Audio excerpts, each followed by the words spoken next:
জাদুর শহর রাজধানী ঢাকা।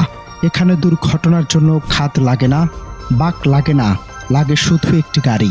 ২০ কিলোমিটার গতিতে চলা গাড়িতে ঘটে বাস মোটরসাইকেলের মুখোমুখি সংঘর্ষ। রাস্তার মাঝখানে না গিয়েও ফুটপাতে দাঁড়িয়ে থাকা মানুষটিকেও কেড়ে নেয় গাড়ির চাপা। এসব আর বিচ্ছিন্ন ঘটনা নয়, এটাই ঢাকার নিয়মিত পরিচয়।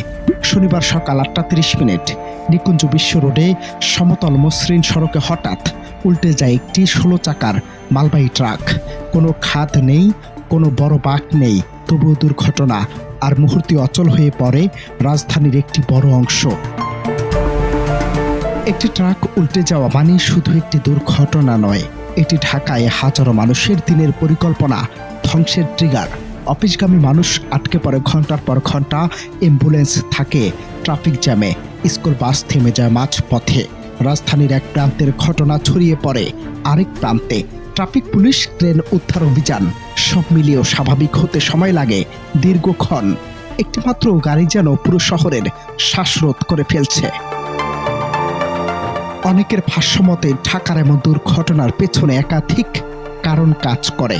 অদক্ষ চালক, অতিরিক্ত ওজন বহন, ফিটনেসবিহীন যানবাহন, দুর্বল নজরদারি এবং সমন্বয়হীন ট্রাফিক ব্যবস্থাপনা।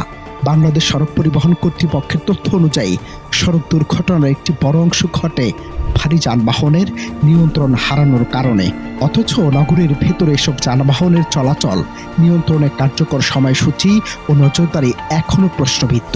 ফলে মসৃণ রাস্তা হয়ে ওঠে মৃত্যুফাত। আজ প্রশ্ন একটাই, এই শহরের সমাধান কোথায়? শুধু চালককে দোষ দিয়ে কি দায় শেষ করা যাবে, নাকি দায় আছে ব্যবস্থার, নজরদারির আর পরিকল্পনার?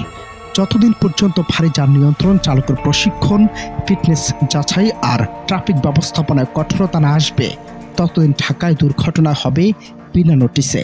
এখানে একটি গাড়ি যথেষ্ট, একটি সকাল, একটি শহর আর হাজার মানুষের দিন এলোমেলো করে দিতে। অনন্ত হাসান মাসুদ, বাংলা টিভি, ঢাকা।